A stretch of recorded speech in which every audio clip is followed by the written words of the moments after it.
ពងតែមើលការ live របស់យើងពី page បងអតិកាទៅគឺអាចបានជួបលោកគ្រូហើយមានសំណួរនៅក្នុងការអាន comment ដោយ free ព្រោះអីចង់ជួបលោកគ្រូបានណាសូម្បីតែខ្ញុំក៏ណាត់ថ្ងៃគាត់បានដែរអញ្ចឹងសម្រាប់បងដែលគាត់កំពុងតែទស្សនាការ live បងអាចសួរសំណួរបានមកបើសិនជាសួរសំណួរបានណាខ្ញុំអានប៉ះទៅចំខ្ញុំនឹងអានជូនហើយក៏យើងសូមប្រកាសមុនទុកដែរយើងក៏អាចឆ្លើយ comment ទៅបងទាំងអស់គ្នាបានដែរ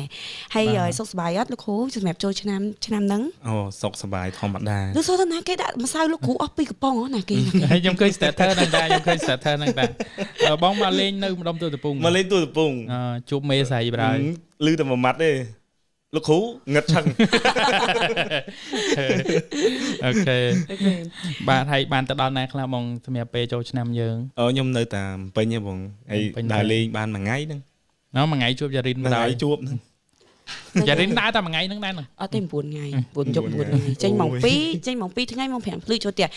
សម្រាប់បងដែលគាត់កំពុងតែទស្សនាជាមួយនឹងកម្មវិធី404របស់ពួកយើងចាកម្មវិធី404របស់ពួកយើងទៅមុខមកដល់បាន2អាទិត្យហើយបានទទួលការឧបត្ថម្ភពីម្ចាស់កម្មវិធីចា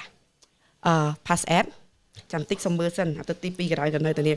Pass App ទៅគ្រប់កន្លែងបានគ្រប់ចំនួន promotion បញ្ចុះតម្លៃ 60% ជារៀងរាល់ខែប្រើកូដ weekday អរចេះស្អីបងទាំងអស់គ្នាសម្រាប់ update លេងកាន់ទូរស័ព្ទហើយធ្វើអានេះដូច MC អូយយចឹងខ្ញុំត្រូវអត់អាននិយាយបងឯងសុំទស្សនិកជនទាំងអស់គ្នាចាចឹងសម្រាប់ទស្សនិកជនទាំងអស់គ្នា Pass App ទៅគ្រប់កន្លែងបានគ្រប់ចំនួន promotion បញ្ចុះតម្លៃ 60% ជារៀងរាល់ថ្ងៃប្រើកូដ weekday សម្រាប់ដើមសប្តាហ៍ថ្ងៃច័ន្ទដល់ថ្ងៃប្រហ័ស weekend សម្រាប់ចុងសប្តាហ៍ថ្ងៃសុក្រដល់ថ្ងៃអាទិត្យចឹងខ្ញុំសូមបញ្ជាក់បងតម្លៃនេះទាំងអស់គ្នាតិចណាបងប្រកាសជិះដឹងហើយកង់3 Pass App បាទខ្ញុំចេះជិះកង់3ហ្នឹងដំបូងគឺខ្ញុំដឹងតែ Pass App ហ្នឹងខ្ញុំហៅ Pass App យកមកចាទោះខ្ញុំឃើញចឹងនិយាយថាអត់ឃើញកង់3ហ្នឹងទូគាត់អត់មានដាក់ app ក៏ Pass App មួយចាំបងទាំងអស់គ្នា Pass App ងាយស្រួលនៅក្នុងការហៅហើយមានច្រើនមែនតើនិយាយទៅគឺគ្រាន់តែថាបើក app មកបងគ្រាន់ចុចភ្លាមគ្រាន់តែចុចគ្រាន់អ្នកបើកភ្លាមគឺទទួលបានស្ទើរថា1 2 3 4 5 6 7 8 9 10ពូ Pass App ដល់ហ្មងណ៎ទៅបីពូ Pass App ក៏មានដែរមានអារម្មណ៍ថាដូចតែប្រហែល2 click ទេហ្នឹងហើយ Pass App មួយ click ឯ2 click 2ឯទី2ចុចមួយហើយ confirm ចាបានហ្មងចុចតែ2 click អញ្ចឹងងាយស្រួលក្នុងការប្រើប្រាស់មែនតើអូខេហើយ sponsor យើងមួយទៀតគឺជា sponsor Fast Win ដែលគឺជា Fast Win គឺជា media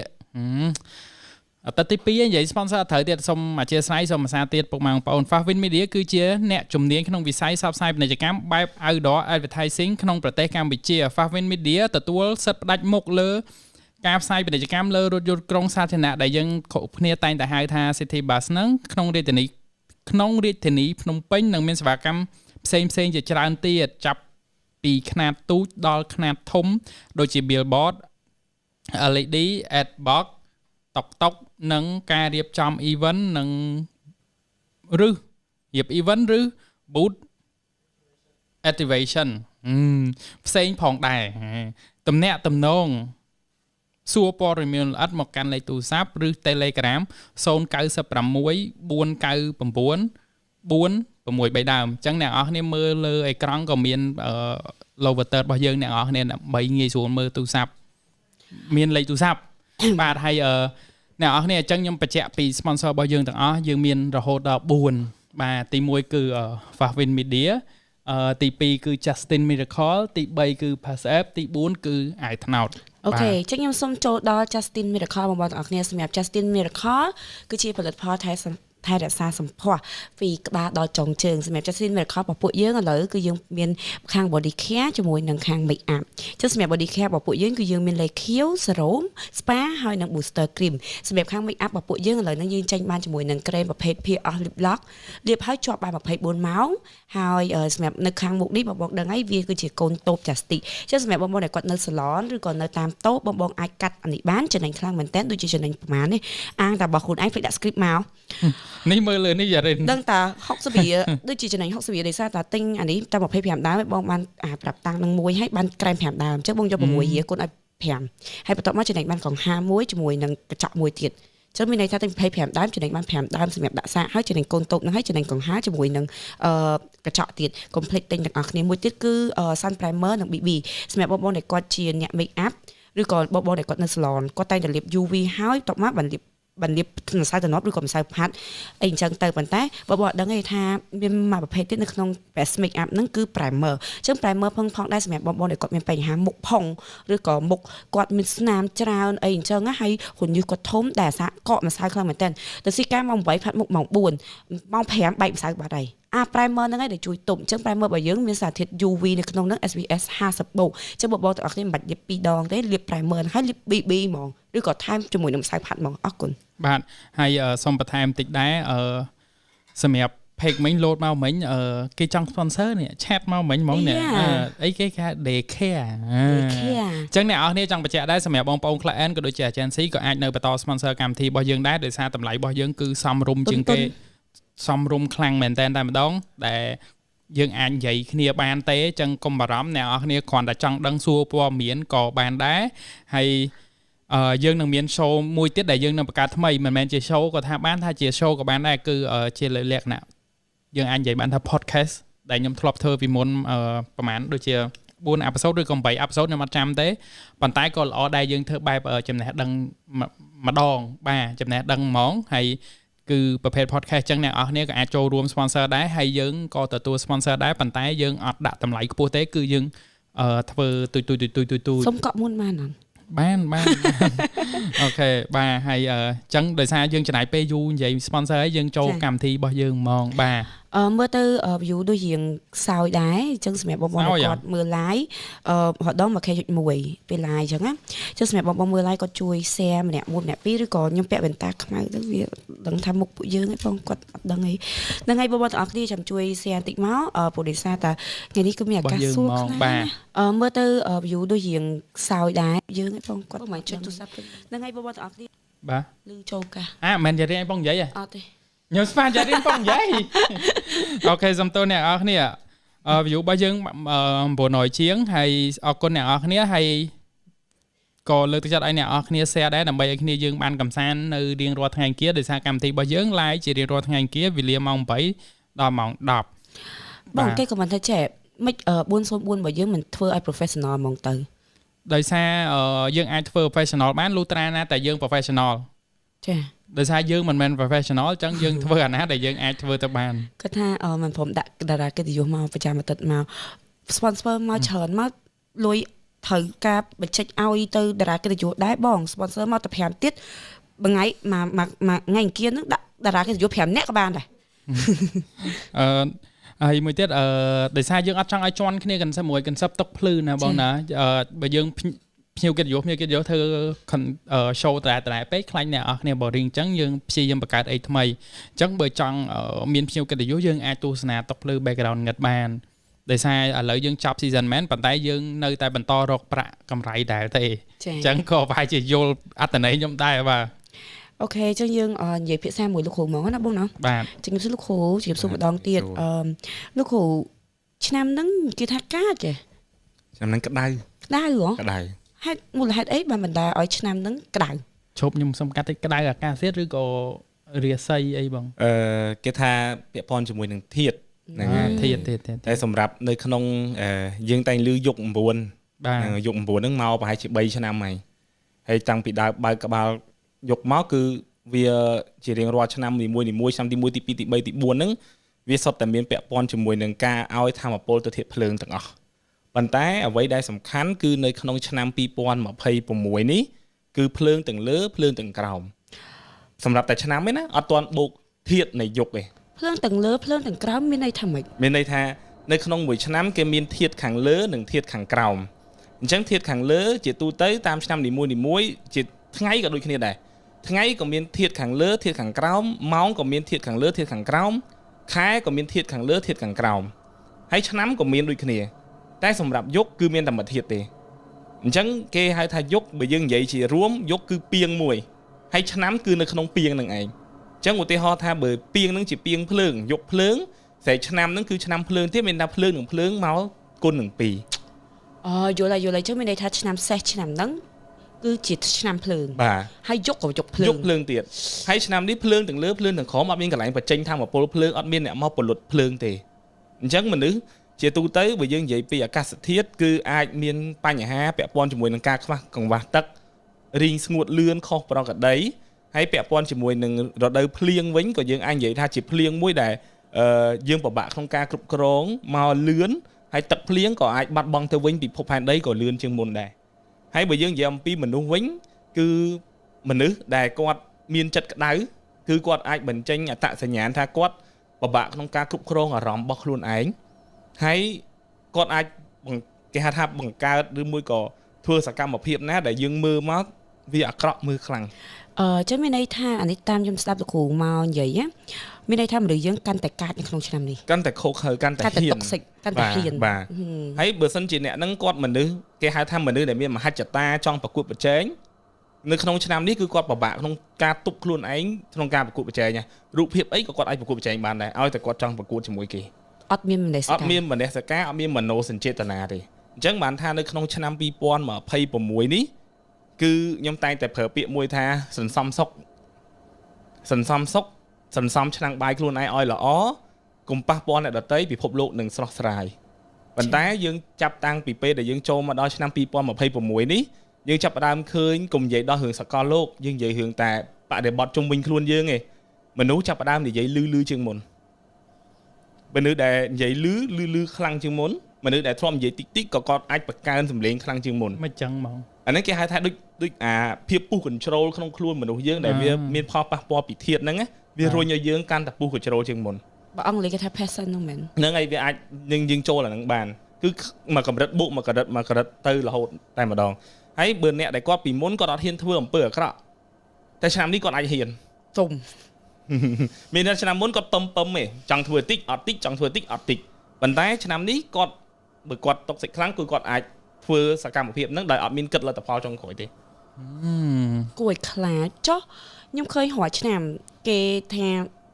ឆ្នាំនេះឆុងមួយឆ្នាំនេះឆ្នាំនេះឆុងមួយឆ្នាំនេះអីចឹងទៅចុះសម្រាប់ឆ្នាំផ្សេង2026ហ្នឹងតើឆ្នាំណាដែលប៉ះពាល់ជាងគេ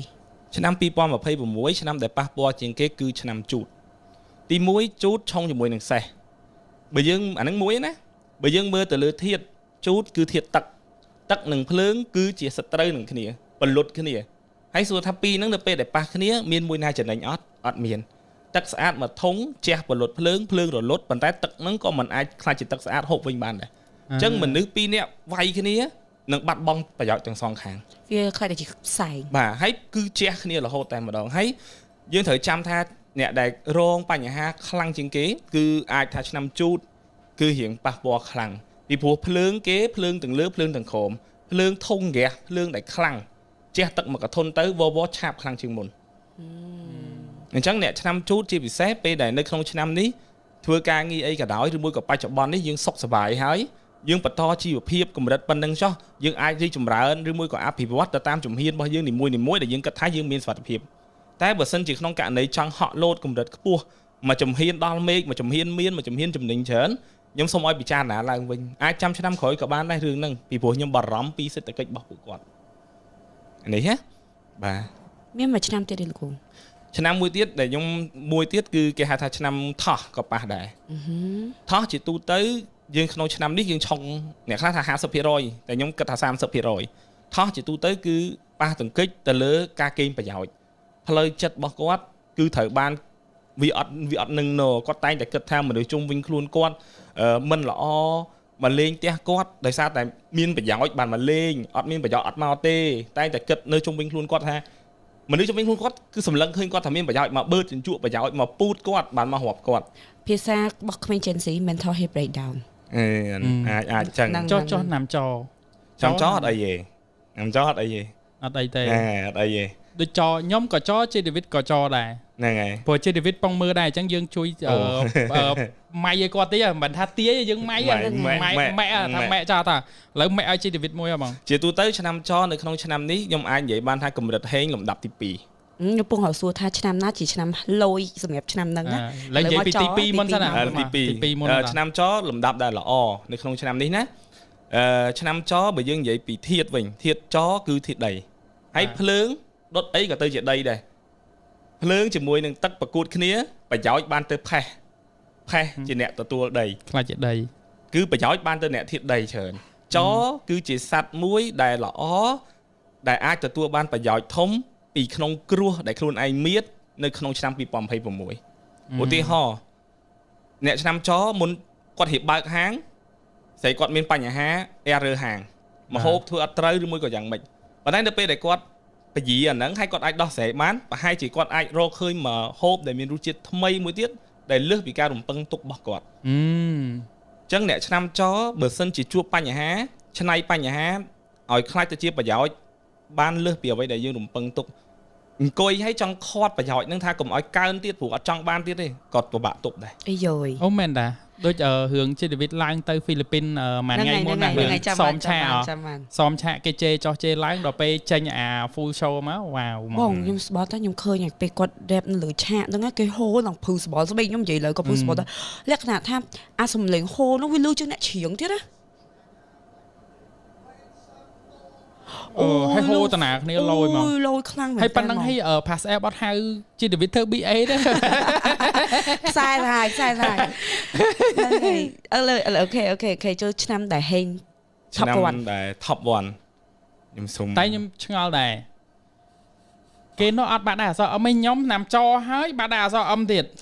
មកអង្គុយ live ហ្នឹងអត់មានតាណាតែមានណាសុកមាសធ្លាក់បោះពីលើមេក៏ថាបានដែរបងអតិកាចាំផ្លែតទៀតមានចាំសិនឆ្នាំដែលហេងជាងគេនៅក្នុងឆ្នាំ2026មួយមីនេះគឺម៉ែក៏ធៀបដីដូចគ្នាដែរ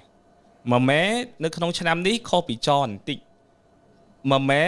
នៅឲ្យស្ងៀមសង្ងំធ្វើការងារណាដែលខ្លួនឯងកំពុងតែធ្វើការងារហ្នឹងពេលចេញលទ្ធផលមកក៏ដូចចដែរពិបាកក្នុងការគ្រប់គ្រងលទ្ធផលខ្លួនឯងមានន័យថាចង់ឲ្យឈប់កុំមកល្អពេកទប់អត់ជាប់ទេបដ ாய் ទៅតាមហ្នឹងកប់សេរីណាគេម៉ែខ្លះមានណាគេម៉ែតែមិនមែនភ័យទេលើកដៃទេអញ្ចឹងអ្នកដែលកើតឆ្នាំម៉ែសัตว์អីម៉ែប៉ប៉ែខ្ញុំឲ្យណាគេអត់មានទេអត់មានរ៉េអូឆ្នាំល្អមានចាហើយល្អហើយអញ្ចឹងប៉ប៉ែនៅក្នុងឆ្នាំនេះខ្ញុំឲ្យកលឹះមួយស្រួលទេចង់ធ្វើអីក៏ដោយកុំប្រកួតប្រកាសប្រាប់គេច្រើនពេកចំណាំលើសពី5នាក់រឿងនឹងធ្វើអត់ចេញទេអូប្រាប់គេអត់បានទេខ្ញុំចឹងដែរខ្ញុំធ្វើអីក៏ដោយបើខ្ញុំហ៊ានតែប្រាប់គេមុនអាហ្នឹង 100% ដែរអត់បានតែបើប្រាប់គេហើយគឺអត់បានហ្មងអ្នកឆ្នាំអាហ្នឹងគេហៅបើយើងកុំនិយាយឆ្នាំចជាទូទៅឲ្យតែព្រុសគេយកបាត់ហើយអញ្ចឹងហ៎បាទព្រុសហ្មងអត់ទេ make sense ព្រោះខ្ញុំមិនក៏ដោយឧទាហរណ៍ថាខ្ញុំដឹងថាអាហ្នឹង 100% នឹងបានហើយប៉ុន្តែបើខ្ញុំប្រាប់គេថាស្អែកខ្ញុំបានអាហ្នឹងហើយគឺអត់ហ្មងអាហ្នឹងអ្នកទំនាយឆ្នាំចអាហ្នឹងជាប់ហើយបងអត់មានផ្លាស់ប្ដូរដូចឆ្នាំដែលខ្ញុំនិយាយមិញប្រចាំឆ្នាំ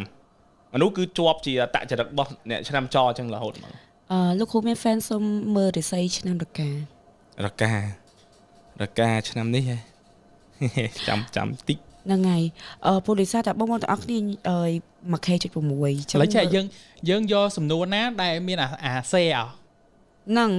អានតើណាគេ share បានអានតើណាគេ share ឥឡូវmìnhជ្រើមើលរកាហើយអញ្ចឹងណាគេដែលគាត់មានសញ្ញា share ចាំខ្ញុំអាននិយាយគ្នាហើយព្រោះអីម៉ោងលោកគ្រូយើងតម្លៃប៉ុន្តែបងអាណាំចហ្នឹងចេះបើខ្ញុំចំណាំមើលខ្ញុំមួយជីវិតណាខ្ញុំមើលវិតគាត់អត់ប្រាប់ណាគេតែគាត់ប្រាប់ខ្ញុំប៉ុន្តែច្បាស់យើងអញ្ចឹងហ្មងជាទូទៅឆ្នាំចគេរាប់អ្នកចដូចគ្នាអូអត់អីទេបាយចំណាំខ្ញុំនេះចិនគេយកសัตว์គេមកពីការធៀបជាមួយនឹងការរស់នៅបច្ចុប្បន្នឥឡូវឧទាហរណ៍ដូចខ្ញុំឧទាហរណ៍ថាមន់នៅពេលដែលគាត់ប្រាប់គ្នាឯងគឺគាត់អត់ជុលគ្នាគាត់បញ្ចេញអាកប្បកិរិយាដដែលប៉ុន្តែគាត់ចឹកស្រូវលឿនជាងមុនបើគាត់នៅម្នាក់ឯងគាត់មួយទេប៉តែបើមានមួយក្បាលទៀតគាត់ក៏អត់រត់គាត់ក៏អត់ដេញប៉ុន្តែកម្រិតនៃការចឹកគឺដណ្ដើមគ្នាចឹកខ្លាច់អស់បើជ្រូកនៅក្បែរគ្នាបើបបួលគ្នាសែតខ្លាំងទាំងពីរបើបបួលគ្នាសបាយទាំងពីរបើបបួលគ្នាដេកទាំងពីរបើបបួលគ្នាមានទាំងពីរតែបើចវិញមានគ្នាហូបផងសបាយផងឥឡូវយើងមើលកាសត្វគីគីពេលដែលគាត់ដើរម្នាក់ឯងមើលមកសំណោះមកប៉ុន្តែគាត់នៅដើររយញ៉ាំឯងដើររយស៊ីមើលមកយ៉ាងឯងតែគាត់ឃើញគ្នាគាត់មួយមកហើយតដើមគ្នារវាងសัตว์ទាំងពីរគឺចែកគ្នារហើយរត់សបាយទៀតយ៉ាអញ្ចឹងអ្នកឆ្នាំចជាទូទៅបើសិនបានជំនុំគ្នាហើយធ្វើប្រជិចអីមួយហើយស្ងប់ស្ងាត់ព្រុសម្ដងទាំងអស់គ្នា លឺសូរខ្លាំង បាទ ដូចបច្ចេកដែលគាត់ទៅហ្វីលីពីនហ្នឹងណាគាត់ចប់យើងជោគជ័យអស់ណាគាត់មកវិញហ្នឹងគាត់សួរថាមិនបានអត់ឆាតទៅអបអសាទរគាត់ចឹងខ្ញុំថាអត់មានអីអបអសាទរទេដោយសារអាហ្នឹងខ្ញុំដឹងថានឹងយ៉ាងទាំងពីរអ្នកខ្ញុំដឹងច្បាស់ថាពេលដែលទៅហ្នឹងនឹងទទួលបានរូបភាពបែបហ្នឹងហើយអញ្ចឹងព្រោះពួកខ្ញុំដឹងមុនហើយប៉ុន្តែគ្រាន់ថាវា over ការរំពឹងវារៀងលើសលប់ដែរ ចា៎ បើមែនតើដឹងមុនហើយថានឹងអញ្ចឹងណាអញ្ចឹងពួកខ្ញុំសប្បាយ ចឹងឯងក្រោយនិយាយគ្នាទៀតបងឯងចិត្តបើក project លក់អាវនឹងថែមមកពណ៌ទេត្រូវនិយាយមួយបងជី David ដើម្បីខ្លះជាឆាប់បានថៃ អត់ទេអូខេហើយអរគុណបងតោះតមិញខ្ញុំស្លំកាត់ដោយសារខ្ញុំព្យាយាមរំលឹកជី David ហ្នឹងដោយសារចង់ឲ្យ pass app មើលឃើញ អូខេ មិនមែនចេះទាញចូលរហូតចឹងទេ រកាមើល26យើងនិយាយកម្រិតល្អគឺល្អខ្លាំងបើនិយាយភាគរយប៉ុន្តែបើឲ្យលំដាប់អត់តន់ចូលលំដាប់ទេតែបើនិយាយពីកម្រិតភាគរយគឺអាចថាខ្ទង់ 80% ភ័ព្វរឿងស្នេហាភ័ព្វរឿងស្នេហាហើយបើយើងនិយាយអំពីពាក់ព័ន្ធជាមួយនឹងខែដែលឆ្នាំរកាគួរប្រយ័ត្នឲ្យបានខ្លាំងគឺខែ9ខែ9រកាអាចបែកបាក់ស្នេហាដោយសារតែរឿងលុយកាក់ដោយសារតែរឿងទ្រព្យសម្បត្តិមិនថាមានកូន3កូន4ទេក៏អាចប្រឈមដែរអូហើយអ្នកដែលកើតឆ្នាំរកាបើករបរនេះនិយាយមិនមែនបន្លាចទេប៉ុន្តែឲ្យប្រយ័ត្នលក់គ្រឿងអលង្ការមាសអីផ្សេងដូរលុយមានលុយទាំងកាបូបខែ9ប្រយ័ត្នឲ្យបានខ្ពស់បំផុតចា៎លោកបាទចុះខ្ញុំលឺខ្មែរយើងគាត់អាសានិយាយថាជន់ឆ្នាំចឹងឆ្នាំមីចឹងឆ្នាំដែលជន់គឺឆ្នាំមីចាម៉មីបើយើងនិយាយចេះបើសម្រាប់ខ្ញុំតែងបញ្យល់កូនសិស្សខ្ញុំឲ្យយល់ណាបាទនេះគេហៅថារបៀបនៃការបញ្យល់កូនសិស្សរបស់ខ្ញុំពាក្យថាជន់ឆ្នាំគឺជាបន្ទាត់មួយដែលកំណត់ភាពជោគជ័យរបស់យើងវាបានត្រឹមប៉ុណ្ណឹងចឹងឧទាហរណ៍ថាម៉មីនៅក្នុងឆ្នាំនេះម៉មីនិងម៉មីជន់ឆ្នាំមិនតែឲ្យរាប់ថាឆុងអត់ឆុងទេពីព្រោះនៅក្នុងឆ្នាំទាំង12មានឆ្នាំដែលឆុងគ្នានិងឆ្នាំដែលអត់ឆុងគ្នាជាក់ស្ដែងដូចឆ្នាំចនិងចអត់ឆុងគ្នាទេកដោនិងកដោអត់ឆុងគ្នាទេប៉ុន្តែឆ្នាំដែលអាចឆុងមានដូចជាវោកនិងវោកឆុងគ្នាគេបែងចែកគេមានការបែងចែកហើយបើយើងនិយាយអំពីភាពថាជន់មានន័យថាគេកំណត់កម្រិតបន្ទាត់មួយថាដូចកញ្ចក់មកផ្ទាំងអញ្ចឹងបើម៉មីនៅក្នុងឆ្នាំម៉មីអ្នកឯងជោគជ័យត្រឹម 60% ប្រឹងយ៉ាងម៉េចក៏នៅត្រឹម 60% ហ្នឹងដែរ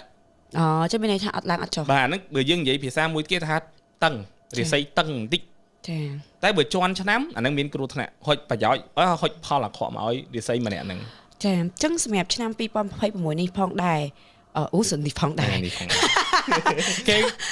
គេខមមិនចង់បាន professional ម្ដងចង់ទាញតែតឹងធងចាប់យូរតឹងធង2026ហ្នឹងអ្វីទៅដែលជា hit ហុងស៊ុយដូចជាថាគេថាពណ៌ខៀវពណ៌ហុងស៊ុយឆ្នាំ2026ហើយអ្នកមានដីច្រើនហុងស៊ុយ2026អ្នកមានទឹកច្រើនហុងស៊ុយ2026ឬក៏មុខរបរការងារអីដូចខ្ញុំជា MC អញ្ចឹង MC អាចខ្លាចជាស្ថេងក្នុងឆ្នាំ2026ថាមត្រូវបងត្រូវអត់យ៉ានេះកុំនិយាយខ្ញុំខ្មាស់ខ្លួនឯងកុំនិយាយពាក្យអញ្ចឹងបាត់ដៃអសអឹមគេមិនទាន់និយាយផងអមែនតាអូខេតោះបងចេញបើយើងនិយាយពីពណ៌ជាក់ស្ដែងយើងបែងចែកជាពីរឥឡូវឧទាហរណ៍ថាអ្នកដែលធ្លាប់មើលប៉ាជឺមានន័យថាគាត់ធ្លាប់យកថ្ងៃខែឆ្នាំគាត់តែឆែកមើលគាត់ដឹងថាពណ៌គាត់ត្រូវពណ៌អីហីអញ្ចឹងក្នុងការប្រើប្រាស់ពណ៌ផ្ទាល់ខ្លួនគឺយើងជារឿងសំខាន់មានន័យថាវាមានឥទ្ធិពលខ្លាំងជាងអាប្រើពណ៌ប្រចាំឆ្នាំទៀតចា៎ពីព្រោះនោះយើងយកចេញពីថ្ងៃខែឆ្នាំកំណើតរបស់យើងអាចរកឃើញពណ៌ដែលត្រូវជាមួយយើងហើយបងប្អូនមួយចំនួនគាត់សួរថាចេះត្រឹមតែពណ៌ហេតុអីក៏អាចលើករាសីមនុស្សយើងឲ្យរស់ស៊ីមានបានត្រឹមតែពណ៌ហេតុអីក៏អាចកែប្រែមនុស្សម្នាក់ឲ្យទៅល្អខ្ញុំចង់ប្រាប់ថាចេះបើយើងនិយាយអំពីការរស់នៅបើសិនជាយើងមានពណ៌អ្នកទាំងអស់គ្នានឹងមានអារម្មណ៍ថាខ្លួនឯងមានគេហៅថាទំនុកចិត្តខ្លួនឯងរាល់ថ្ងៃថាខ្លួនឯងពាក់ព័ន្ធនឹងទៅស៊ាំភ្នែកពាក់ព័ន្ធនឹងទៅស្អាតពាក់ព័ន្ធនឹងត្រូវជាមួយខ្លួនឯងហើយអ្នកទាំងអស់គ្នាអត់ចាំបាច់បារម្ភថាមុនទៅជួបគេតើពណ៌ហ្នឹងគេចូលចិត្តអត់ពណ៌ហ្នឹងគេស្រឡាញ់អត់យើងអត់ចាំបាច់បារម្ភទេឥឡូវឧទាហរណ៍ដូចខ្ញុំគ្រាន់តែម៉ួយកៅអៅចូលកៅអៅគាត់ចូលស្តុកថ្មីគាត់ដឹងថាខ្ញុំត្រូវការពណ៌អីគាត់តម្លាក់ពណ៌ហ្នឹងឲ្យខ្ញុំហ្មងទិញមិនទិញចាំគិតទៀតអញ្ចឹងពួកខ្ញុំអត់សូវបារម្ភរឿងពណ៌ទេអាហ្នឹងបើយើងដឹងពណ៌ខ្លួនឯងយើងប្រើពណ៌ខ្លួនឯងប៉ុន្តែបើសិនជាយើងអត់ដឹងពណ៌ខ្លួនឯងទេពណ៌ប្រចាំឆ្នាំយើងអាចប្រើពណ៌ក្រហមសម្រាប់អ្នកដែលកំពុងតែ fighting មានន័យថាកំពុងតែប្រយុទ្ធកំពុងតែរស់ស៊ីកំពុងតែក្តៅកគុកកំពុងតែច្បាមយកឱកាសព្យាយាមប្រើពណ៌ក្រហម បើអតិកាមានអាវពណ៌ក្រហមអត់សម័យយើងអស់ អត់មានទាំងអស់អត់មានទេ ហើយអ្នកដែលគាត់មានអារម្មណ៍ថាខ្លួនឯងហ្នឹងវារៀងពុះកជ្រោលខ្លាំងពេកយើងមានអារម្មណ៍ថាខ្លួនឯងហ្នឹងគេហៅថា fighting ហ្នឹង fighting ដូចពិបាកទុកខ្លួនឯងណាពេលយប់ឡើងទៅរកមើលពណ៌ទឹកប៊ិចឬមួយក៏ត្រាំជើងជាមួយនឹងទឹកត្រជាក់សមាធិក៏ធាតទឹកដែរ ចា៎ ក៏អាចធ្វើឲ្យយើងស្ងប់ចិត្តត្រឡប់មកវិញហើយពណ៌ដែលបានប្រយោជន៍មានន័យថាចេះដូចបងយ៉ារីនចេញផលិតផលហើយឥឡូវចាប់ដើមលក់អីណា ចាចា អាហ្នឹងមិនប្រមូលប្រយោជន៍ពណ៌ធាតុដីព្រោះភ្លើងឲ្យប្រយោជន៍ទៅដី អូអត់ឲ្យប្រយោជន៍ទៅទឹកទេ អត់ឲ្យទេ ចឹងខ្ញុំត្រូវដូរផលិតផលខ្ញុំដាក់ពណ៌ដីវិញ អត់ទេអាពណ៌ទឹកនេះវាត្រូវមួយផលិតផលរបស់យើងប៉ុន្តែបើសិនជាក្នុងករណីសម្លៀកបំពាក់របស់យើងឬមួយក៏ការដែលយើងធ្វើ promotion យើងមានតូបមានអីយើងអាចមានលាយពណ៌នឹងតិចតិចចូលបាទជាពិសេសម្ចាស់ផលិតផល សម្រាប់ខ្ញុំជួយពណ៌brown ស្រាប់ចឹងបង មិញចានៀតខាងកពតគាត់មានសំណួរដែរអ្នកនៅក្នុងភូមិ channel Telegram យើងដែរណាគាត់សួរថាចុះឆ្នាំថោះជាមួយឆ្នាំវោកមិនដែរថោះវោក ថោះជាមួយវោកអត់កើតទេ អត់ល្អទេ ឆ្នាំហ្នឹងអត់សូវល្អហ៎ បាទអត់ស្នាប់និយាយទៅយើងអត់តនិយាយថ្ងៃខែយើងគ្រាន់តែមើលឆ្នាំពីហ្នឹងវារៀងបើក្បាលមកវារៀងអត់សូវល្អបាត់ហើយ អូខេ អូខេ ចុះមុខរបរ HC អីដែលលោកគ្រូគិតថាវាអាចឡើងពួកអីសម័យនេះអ្នកទាំងអស់គ្នាដឹងហើយថា AI ខ្លាំងសូម្បីអ្នកទេចូលទឹកមុនហ្នឹងណាក៏ទៅសេរឿងពី AI មកដែរចឹងតើមុខរបរអីដែលពួកខ្ញុំអាចបន្ត HC បានដោយជំនះជាមួយ AI បាន អាយ៉ាទី1 AI ក៏ឡើងដែរ ចា អញ្ចឹងនៅក្នុងយុគ9បើយើងនិយាយពីយុគភ្លើងបច្ចេកវិទ្យាគឺកើនឡើងខ្ពស់ការគេហៅ branding ក៏កើនឡើងសិល្បៈក៏កើនឡើងហើយសិល្បៈយើងមានច្រើននិងយើង content creator ក៏រាប់បញ្ចូលដែរអាហ្នឹងណាគឺមានការផ្ទុះមានការកើនឡើងហើយអាចបានប្រយោជន៍ច្រើនហើយបើសិនជាក្នុងករណីមិញសួរថាម៉េចអីគេទៅប្រក្រាបមិន AI អត់ទេចង់និយាយថាឲ្យយើងសមស្របថាយើងអាច ស្រប ដើរតាមជាមួយ Mickey AI ហ្នឹងបាន ចុយ Mickey AI ទៅអូយសាហាវណាស់ professional ឥឡូវយើងមើលធាតុតើយើងចង់គេហៅថាឥឡូវនៅក្នុងសង្គមយើងមាន2មនុស្សដែលប្រឆាំងនឹង AI មនុស្សដែលចេះប្រើ AI បើសិនជាយើងចង់ប្រឆាំងពាក្យថាយើងបញ្ចេញគំនិតបញ្ចេញការយោបល់បញ្ចេញមតិយោបល់របស់យើងទៅខាងក្រៅនេះយើងប្រើការគិតការនិយាយអាហ្នឹងគេហៅថាធាតុទឹកជាមួយនឹងភ្លើងអត់ឈ្នះគ្នាទេអត់គាត់ក៏អត់ចេះប្រើគាត់ទៅនិយាយប្រាប់គេឲ្យស្អប់ AI ក៏គេមិនស្អប់ដែរ ចា៎ អញ្ចឹងគាត់អត់បានប្រយោជន៍ទាំងអស់ បាទ តែបើយើងចង់ឈ្នះ AI ប្រើយុទ្ធវិធីធាតុដីដែលឃើញដីចេះរត់ទេដែលឃើញដីចេះ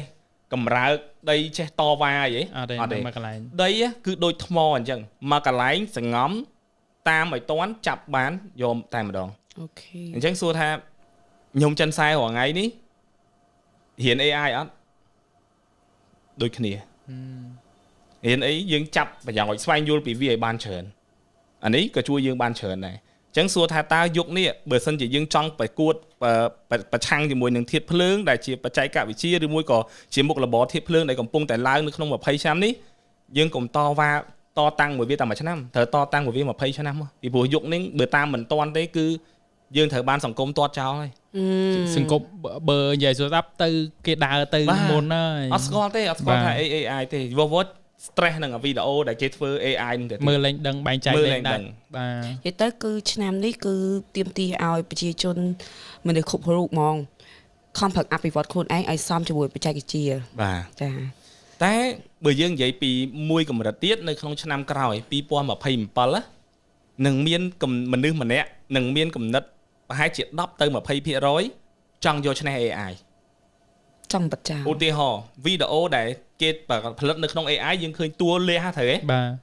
គាត់នឹងព្យាយាមលេឲ្យលះដូច AI មានថាគាត់យក AI ធ្វើជាគំរូគាត់យកបច្ចេកវិទ្យាធ្វើជាគំរូ ល្អលោកគ្រូខ្ញុំទៅវិញខ្ញុំប្រាប់កូនចៅរឿងហ្នឹង នៅក្នុងឆ្នាំក្រោយម្នាក់ក៏អាចមាន10ទៅ 20% ក្នុងការគិត ចា ទាំងអស់ឧទាហរណ៍ថាខ្ញុំក៏ធ្វើ poster យកពី AI អូស្អាតណាស់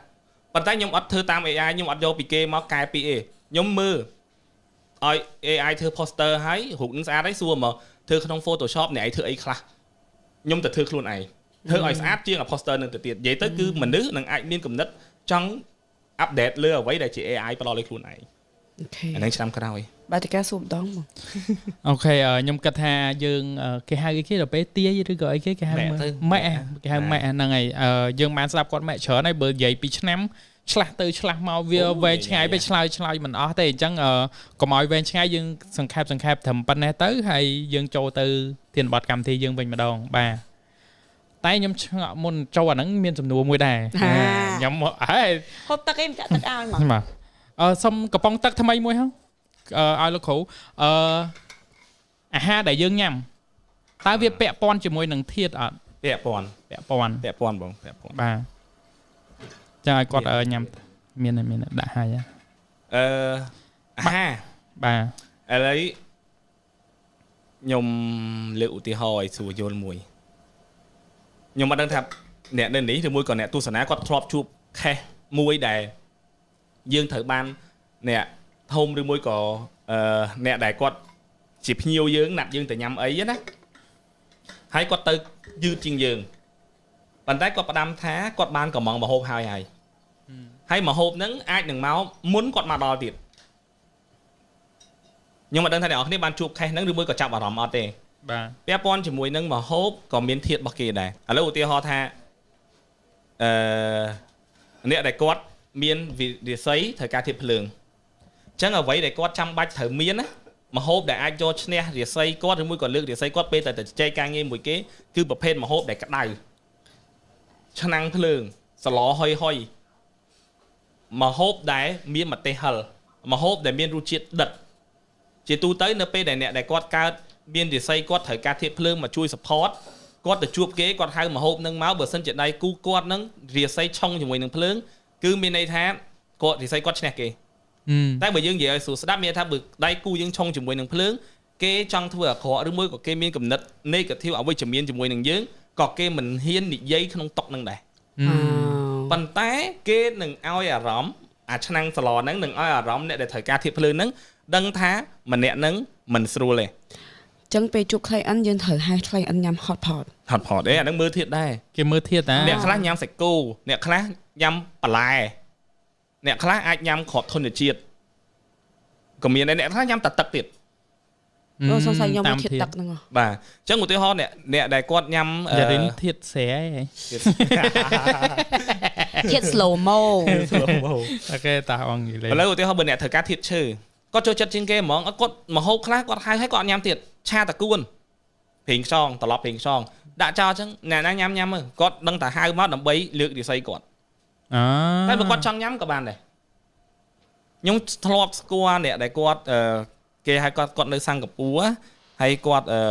តឹងតែងទៅលើអារឿងធាតុហ្នឹងមែនតើកូនចៅគាត់អង្គុយតុកជុំគ្នាគេមើលតែគាត់ចាប់មហូបទេបើមហូបឆាតកួនត្រឡប់ប្រេងខ្យងហ្នឹងគាត់អត់ចាប់មានន័យថាគាត់មានប្រៀបនៅក្នុងការនិយាយតែបើគាត់ចាប់មហូបហ្នឹងដាក់ក្នុងចានហើយក៏អត់ញ៉ាំទេណាក្រុមការងារគាត់នឹងដឹងថាការនិយាយមួយហ្នឹងគឺតឹងតែងមែនតើគាត់កំពុងតែរៀបនឹងboost រាសីគាត់ឡើងមកដើម្បីឲ្យឈ្នះម្នាក់ហ្នឹងហើយបើគាត់ញ៉ាំ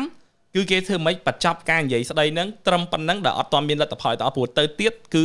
អត់មានប្រយោជន៍អីមានតែខាតខ្ញុំចាប់អារម្មណ៍ត្រង់ហ្នឹងដែរព្រោះអីនៅក្នុង office ខ្ញុំមានរឿងមួយ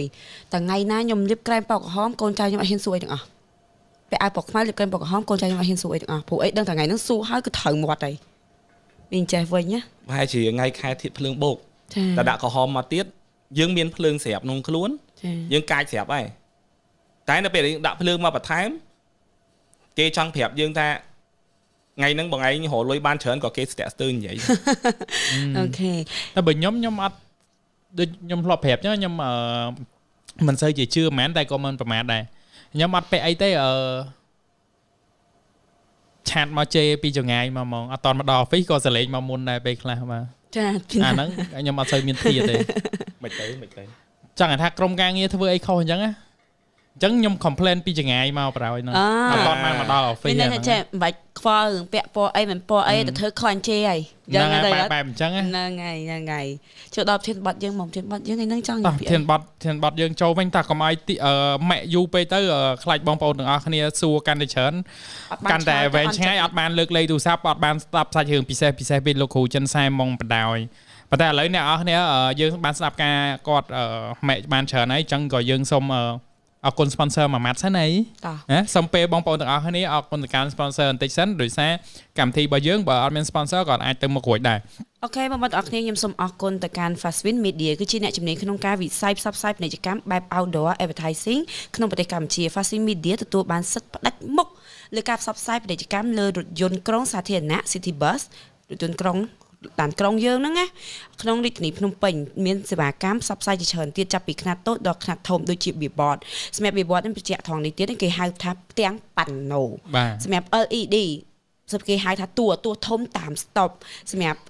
តុកហ្នឹងហើយបងប្អូនអរគ្នា pass app យើង នឹងមានរៀបចំ event ឬក៏ booth activation អាហ្នឹងគេអានថាម៉េចបង activation ផ្សេងផងដែរតំណែងតំណងសាកសួរព័ត៌មានលម្អិតមកកាន់លេខទូរស័ព្ទឬ Telegram 096 499 463 ដើម បាទហើយ sponsor របស់យើងបន្ទាប់គឺ Pass App ទៅគ្រប់